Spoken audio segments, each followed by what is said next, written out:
Hello students, आज हम करेंगे relation between electric field and potential.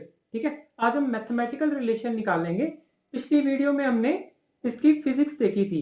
ठीक है, कि इसके बिहाइंड जो है फिजिक्स क्या है, क्यों हम इन दोनों के बीच में रिलेशन निकालते हैं। तो कई बच्चे जो है मैथमेटिक्स को फिजिक्स समझ लेते हैं, वो गलती यही करते हैं। ठीक है, मैथमेटिक्स के पीछे हमेशा एक फिजिक्स है। ठीक है, अगर मैथमेटिक्स के पीछे एक फिजिक्स नहीं है तो हम उस मैथमेटिक्स को फिजिक्स में कंसिडर नहीं करते। ठीक है, चाहे वो मैथमेटिक्स सही भी हो।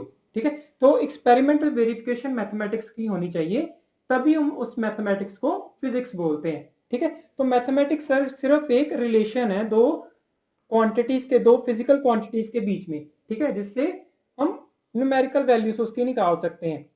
तो इलेक्ट्रिक फील्ड और पोटेंशियल के बीच में जो फिजिक्स है वो मैं थोड़ी सी बता देता हूं, वैसे तो मैंने पिछली वीडियो में डिस्कस की है। तो फिजिक्स ये है कि अगर दो पॉइंट्स में पोटेंशियल डिफरेंस होगा, नॉन जीरो होगा, ठीक है, तभी इसमें इलेक्ट्रिक फील्ड एग्जिस्ट करेगी।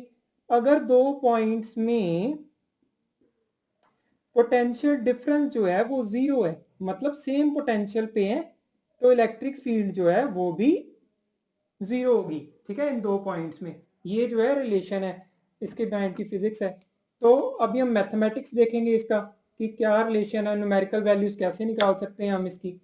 तो न्यूमेरिकल वैल्यूज को हम दो पार्ट्स में डिवाइड करते हैं इन दोनों के रिलेशन को। एक है कि जब इलेक्ट्रिक फील्ड यूनिफॉर्म हो, दूसरा है जब इलेक्ट्रिक फील्ड नॉन यूनिफॉर्म हो। ठीक है, तो पहले हम यूनिफॉर्म वाला केस करते हैं, यूनिफॉर्म फील्ड। ठीक है, तो यूनिफॉर्म फील्ड का मतलब क्या है, हर पॉइंट पे जो फील्ड की वैल्यू है वो सेम होनी चाहिए। ठीक है, अगर सेम है तो उसे हम बोलते हैं यूनिफॉर्म फील्ड। अगर हर पॉइंट पे फील्ड की वैल्यू वेरी कर जाती है तो उसे हम बोलते हैं नॉन यूनिफॉर्म फील्ड। ठीक है, तो हम क्या करते हैं, हम अपनी फिजिक्स लगाते हैं।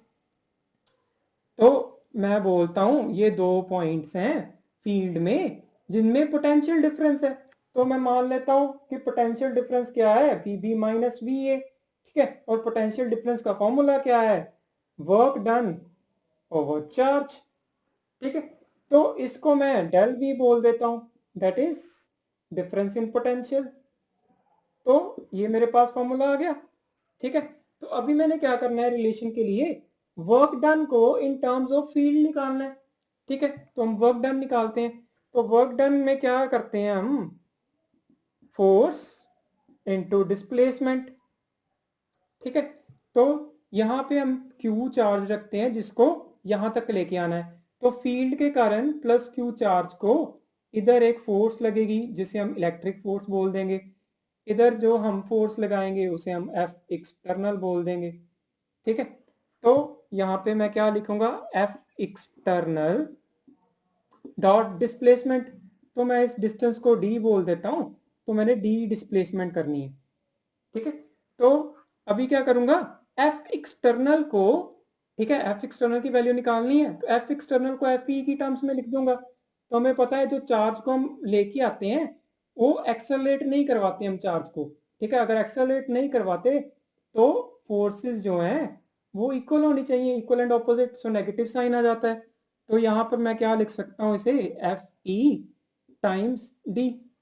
ठीक है, तो इनमें जो एंगल होगा जब हम डॉट प्रोडक्ट को खोलेंगे तो क्या आ जाएगा मेरे पास, F E D cos of theta.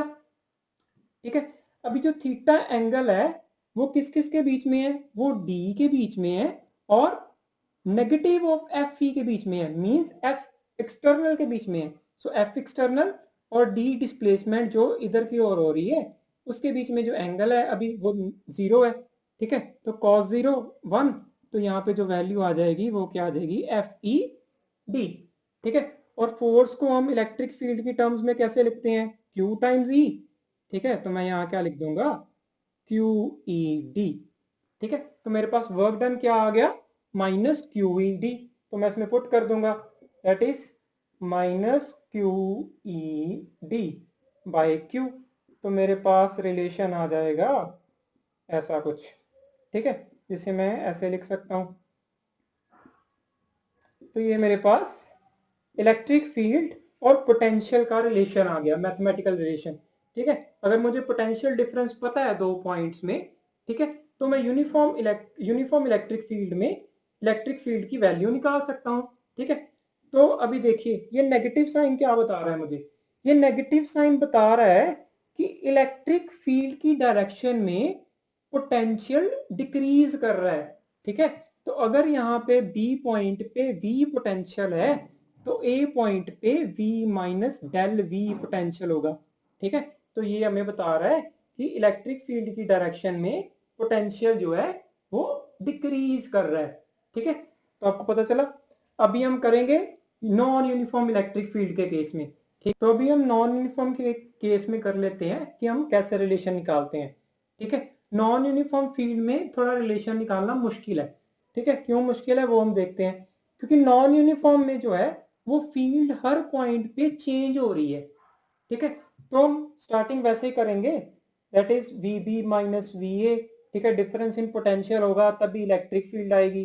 ठीक है, तो this is the formula of difference in potential, that is del V W A B by Q. ठीक है, अभी हमने निकालना है work done, W A B. ठीक है, तो वर्क डन वही फॉर्मूला फोर्स इनटू डिस्प्लेसमेंट। ठीक है, तो अभी यहाँ पे हम ये फॉर्मूला नहीं लगा सकते। क्यों नहीं लगा सकते? क्योंकि इलेक्ट्रिक फील्ड जो है वो हर पॉइंट पे चेंज हो रही है। ठीक है, अगर इलेक्ट्रिक फील्ड हर पॉइंट पे चेंज हो रही है तो यहाँ पे जो क्यू चार्ज है उस पे जो फोर्स लग रही है एफ ई, जिसे हम ऐसे लिखते हैं क्यू टाइम्स ई। ठीक है, वो भी चेंज हो रही है हर पॉइंट पे।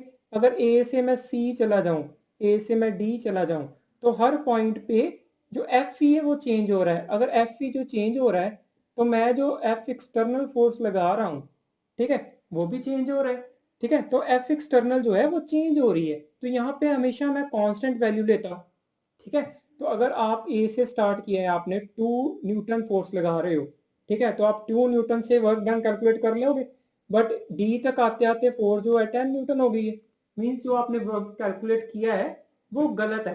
ठीक है, तो कैसे निकालते हैं हम? तो हम निकालते हैं इंटेग्रल से। ठीक है, आपको पता है मैंने बताया हुआ है पिछली वीडियोस में भी कि हम इंटेग्रल से निकालते हैं जब फील्ड एफ जो है, फोर्स जो है वो हर पॉइंट पे चेंज कर रही है, तो हम इंटेग्रल कर देते हैं। ठीक है, फ्रॉम ए टू बी। ठीक है, फॉर स्मॉल डिस्प्लेसमेंट। सो हम यहां पर पुट कर देते हैं, that is W A B, that is integral up to A to B. ठीक है, force external by q charge into d s displacement. ठीक है, इसमें हम पुराने वाली चीज लगाएंगे जो हमने पीछे की है, और यहाँ पे मैं सीधा लिख दूंगा that is B to A electric field E minus of into d s. ठीक है, तो मेरे पास ये रिलेशन आ जाएगा। अभी देखिए, अभी अगर आपने इतने बड़े पोटेंशियल डिफरेंस में, ठीक है, फील्ड के साथ रिलेशन निकालना है तो ऐसा आएगा कुछ, क्योंकि फील्ड हर पॉइंट पे चेंज कर रही है। तो हमने पीछे जो रिलेशन निकाला था वो कुछ ऐसा था। ठीक है, ऐसा था ना।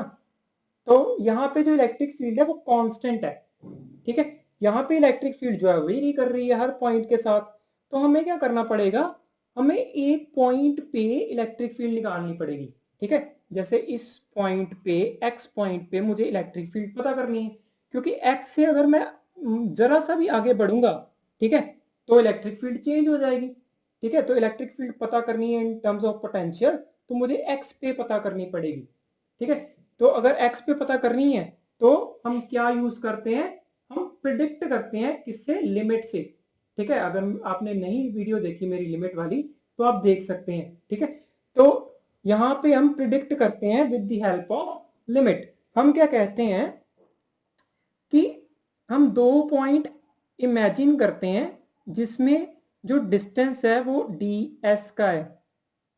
ठीक है, जो डी एस का इन दोनों पॉइंट्स में डिस्टेंस है वो 0 के इक्वल टू है। ठीक है, अप्रोक्सीमेटली 0 है। मींस हम इमेजिन कर लेते हैं 2 पॉइंट्स, ठीक है, फिर उनको इतना छोटा बना देते हैं कि वो क्लब करके एक पॉइंट की तरह एक्ट करें। ठीक है, तो यहाँ पे मैं लिमिट अगर लगा दूं, दैट इज अगर डेल वी अप्रोचेस टू 0 है तो ये किस में कन्वर्ट हो जाएगा, डीवी में। ठीक है, और यहाँ पे इन दोनों पॉइंट्स में, ठीक है, जो डिस्टेंस है वो इतना छोटा है, दैट इज 0.0000000 अप टू सॉन 1, ठीक है, जीरो नहीं है बट जीरो के बिल्कुल करीब है, ठीक है, तो इतना करीब है कि इलेक्ट्रिक फील्ड कांस्टेंट हो जाती है। अगर इलेक्ट्रिक फील्ड को हम बाहर निकाल लें, कांस्टेंट है क्योंकि, ठीक है, और ds जो a से b तक, अगर a से b तक जो डिस्टेंस ही ds है, ठीक है, तो इंटेग्रल करने का तो कोई फन ही नहीं है, तो यहाँ पे ds आ जाएगा। तो अगर मैं इसे थोड़ा सा सही तरह से लिखूं तो मेरे पास कुछ ऐसा फॉर्मूला आ जाएगा, ठीक है, तो ये फॉर्मूला होता है नॉन यूनिफॉर्म के लिए, ठीक है, ये क्या है, यूनिफॉर्म के लिए, दोनों सेम है, ठीक है, बट ये जो है पॉइंट के लिए है, ये पॉइंट पे बताता है फील्ड को, क्यों, क्योंकि यहाँ पर फील्ड चेंज हो रही है, और ये फील्ड बताता है क्योंकि यहाँ पर जो यूनिफॉर्म है उस पर फील्ड जो है हमेशा कांस्टेंट रहती है, तो कहीं पे भी निकाल लो आप, ठीक है, तो ये हमारे पास नॉन यूनिफॉर्म के केस में जो फील्ड आ जाती है। तो आपको अंदाजा लग रहा होगा कि ये क्या है, ये है डेरिवेटिव, ठीक है, तो अगर मैं ग्राफ प्लॉट करूं v और डिस्प्लेसमेंट के बीच में, ठीक है, मान लो कुछ ऐसा आ रहा है, तो इसकी जो स्लोप है वो मुझे क्या देगी, स्लोप गिव्स इलेक्ट्रिक फील्ड, ठीक है, नेगेटिव ऑफ स्लोप जो है वो मुझे इलेक्ट्रिक फील्ड दे देगी, ठीक है, तो ये पॉइंट के ऊपर जो मुझे इलेक्ट्रिक फील्ड देती है, और ये मुझे पॉइंट के ऊपर नहीं, जहां मर्जी इलेक्ट्रिक फील्ड की वैल्यू बता देती है क्योंकि यूनिफॉर्म है, ठीक है। तो आपको कोई भी क्वेरी है तो आप कमेंट सेक्शन में पूछ सकते हैं, और आपको वीडियो पसंद आई है तो वीडियो को लाइक कर दीजिएगा।